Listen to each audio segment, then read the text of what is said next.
Welcome back to my channel. I want to continue today to talk about the question, does Acts support the trilemma? That is the trilemma for the disciples. So we're talking about the idea that the disciples either were lying or they were genuinely mistaken, or they were correct in telling the truth that Jesus rose from the dead. And then we argue from the context of their testimony that they were not lying. And that's where the book of Acts is very relevant. It's also relevant to the content, but the Gospels are even perhaps more relevant to the content of their testimony. It gives the accounts of Jesus' resurrection at more length. Now, the reason that the context is so important to arguing that they didn't lie was because they took a great risk. They risked and endured persecution. They risked death for what they were telling, for their testimony, their witness to Jesus' resurrection. And we can argue from the book of Acts that this was at least a group of 12 people. I believe there were more, but at least a group of 12 people, and we even know their names, who were out there risking their lives. So last week I talked about Acts 1 and 2. Today I'm going to talk about Acts 3 and 4. I'm responding in this series to the claim that even if you took Acts at face value, you could not support that thesis. That's the skeptical claim. You couldn't support that thesis that these 12 named individuals were taking a serious risk of death and also of other kinds of persecution short of death for their testimony. Okay, so I'm not going to be defending the reliability of Acts here, but I'm going to be saying, okay, let's take up that challenge. If we took Acts at face value, what could we defend? Now, chapter 3 of the book of Acts is mostly taken up with a sermon, another sermon by Peter. That's kicked off by an account of a miracle. In the account, Peter and John are together. They're going into the temple, and there's a well-known beggar there who can't walk. He's crippled, and they heal him. And then everybody's excited because this is a big deal, and a lot of people come, and Peter gives another public sermon, another very rousing, very provocative public sermon, a public sermon almost guaranteed to anger the religious leaders, because once again, Peter is, emphasizing that Jesus was murdered, that Jesus was innocent, that Jesus was the Messiah, and that they had him killed wrongly and unjustly. Okay, very offensive sermon, and that's the majority of the content of chapter 3. Now, at the beginning of chapter 4, it says, as they were speaking to the people, the priests and the captain of the temple guard and the Sadducees came upon them, being greatly disturbed, because they were teaching the people and proclaiming in Jesus the resurrection from the dead. And they laid hands on them and put them in jail. Okay, now, I'm not going to contest the claim that in this particular instance it was only Peter and John put in jail. I'd say that's plausible. They were the ones directly involved in interacting with this lame man, and then Peter gave this sermon, and it's while Peter's speaking that the guards come and they arrest them. Okay, notice that it specifically says that proclaiming in Jesus the resurrection from the dead is what's offending them. And that makes sense, because Peter's making it very clear that Jesus' resurrection was his vindication. And that's what makes it clear that, even if you think it's right to kill people for blasphemy, which would have been a shared view, Jesus wasn't a blasphemer. God vindicated him. Oops, we killed someone who really was sent from God. How do we know? Because of the resurrection, and that's why repentance is called for. So they're upset about that preaching. So I'm not going to contest that in this particular chapter, it's Peter and John who are arrested. But what I am going to contest is that means that from this point onward, none of the other named apostles are risking their lives, or even more, that they're actually stopping preaching. I mean, the evidence is all contrary to that, and that's what I'm going to argue today, that the evidence of chapter 4 runs strongly contrary to any implication that everything's sort of narrowing down, and of the original named group, it's just Peter and John with, some unknown other people who are leaders, as if it looks like, the other 10 members of the 12 just kind of slunk away. It doesn't look like that at all. So they order Peter and John not to preach, not to keep preaching about Jesus. And Peter and John just defy them. In verses 19 and 20, they say, it's kind of a great terminology, great phrasing, whether it is right in the sight of God to give heed to you rather than to God, you be the judge. A little bit of sarcasm there. You tell me, should I listen to you or should I listen to God? For we cannot stop speaking what we have seen and heard. Again, that emphasis on the empirical testimony that the disciples are giving. It couldn't be stronger.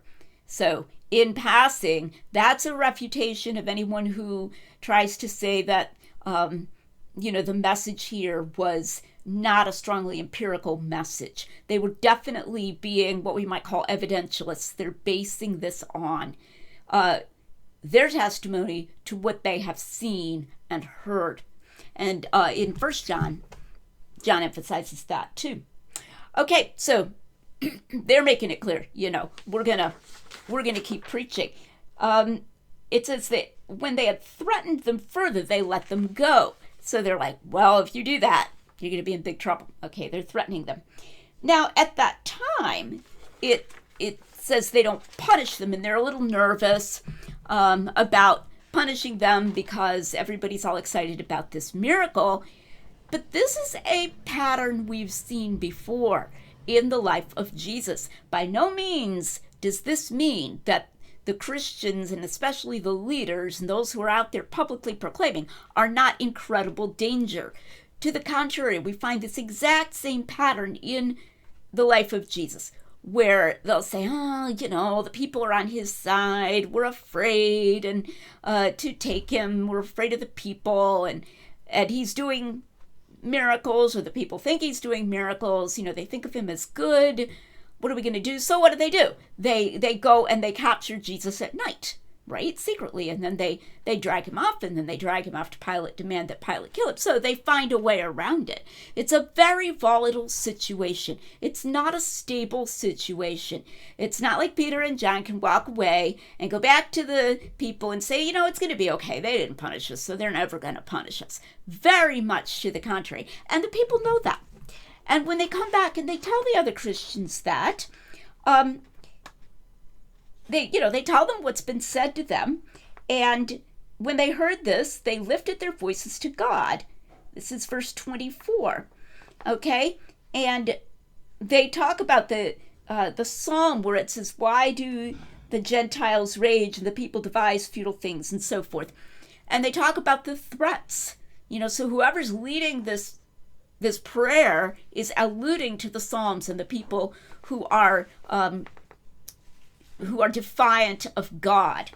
And then verse 29, and now, Lord, take note of their threats, and grant that thy bondservants may speak thy word with all confidence. Okay? So, again, the people are united with the leaders of the Christian movement in what we might call that spirit of holy defiance, that they're going to keep on preaching. They're going to do just exactly what they've just been told not to do. Not only is there no evidence of any of the 12 apostatizing here, there's evidence to the contrary. There's evidence of a union in these committed believers in their determination to keep on doing what they've been told not to do. Okay? And even more explicitly, 4:33. And with great power, the apostles were giving witness to the resurrection of the Lord Jesus, and abundant grace was upon them all. Okay, so it's not just Peter and John. Okay, this is clearly talking about that core leadership group. They're out there giving witness with great power. Witness is a very important word in Acts. We saw before that Peter specifically says they need to elect a 12th person to be a witness with them to Jesus' resurrection. That is, because Judas died, they need to replace him, so they have 12 who are witnesses. This is definitely picking up that theme again. Okay, who are the apostles who are giving witness with great power? Acts has already told us. Acts has already been very, very explicit in listing their names in chapter 1, in Peter's introduction to the election of Matthias in chapter 1, in saying in chapter 2 that Peter stood up with the 11, so the 12 of them are standing up there and being witnesses, just like Jesus foretold, just as they aimed to do. And then in 2:37, the audience says to Peter and the apostles, what should we do? So they recognize this group as the ones who are giving this message. This continues it again. As I mentioned before, the skeptic YouTuber Apologia has said, I've got an exact quote here, even if I take it at face value, we have the original 11 preaching up until the first time they were told to stop. That's all Acts is evidence for. After that, it's just the Peter and John show, unquote. I don't know where he's getting that from. Okay, I mean, I seriously don't know. Yes, it was Peter and John who were arrested in this chapter. We'll see more arrested in the next chapter. But to say that that's all Acts is evidence for, and to imply that the others, were only preaching up until the first time they were told to stop. What? And then they stopped preaching after that? To the contrary, after that first time that Peter and John have been warned, and I mean, obviously that warning is meant to extend to anyone else. Nobody's going to say, well, they only warned Peter and John. I guess if Bartholomew gets up there in the temple and starts preaching this same thing, nobody's going to be mad at him. Of course not. They're like, shut up, you guys. Okay? But then even after that, it says, with great power, the apostles were giving witness to the resurrection of the Lord Jesus. Okay? So nobody is backing down at this point. And not only do we not see anybody backing down, but we see this, nope, we're not going to back down spirit throughout this early nucleus, this Christian community, and this group of leaders who are the apostles. The only thing that we don't have is a list again of their names.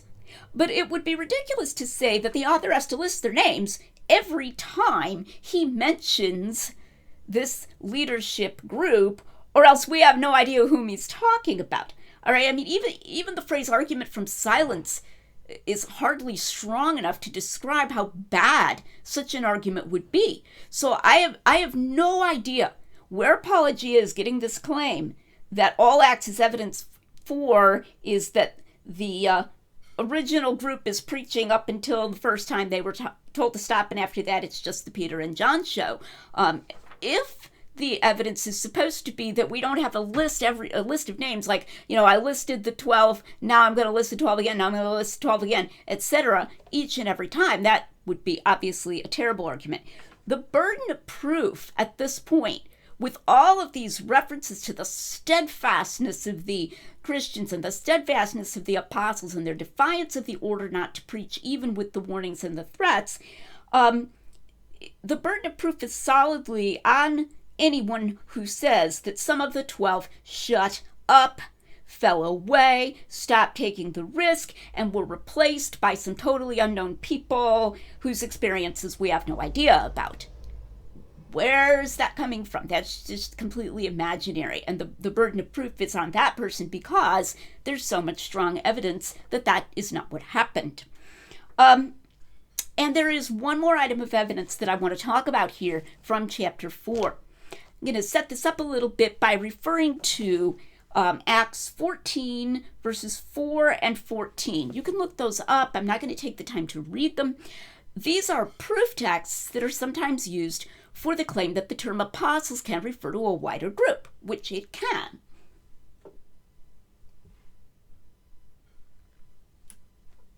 In Acts 14, verses 4 and 14, the author, the narrator, refers to Paul and Barnabas as apostles. Now, Barnabas was definitely not one of the 12, and we don't have any specific evidence that he even claimed to have seen Jesus after his resurrection. Paul is known as an apostle and felt kind of touchy about it too. His seeing of Jesus after his resurrection was of a different kind from the 12. He saw Jesus only on the road to Damascus when Jesus wasn't like right in front of him, sitting down and tangible and having a meal with him.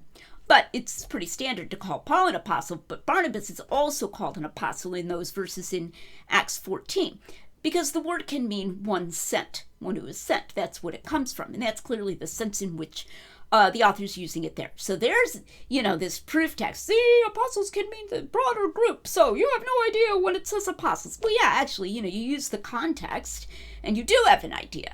And the context here in these early chapters of Acts has been extremely explicit about this core group that's leading them and even giving their names and so forth. And I think that we therefore should definitely take it that chapter 4 verse 33 is referring at least to that core group of 12. Maybe some additional people, but at least to that core group. But we can go even a little farther, even just in chapter 4.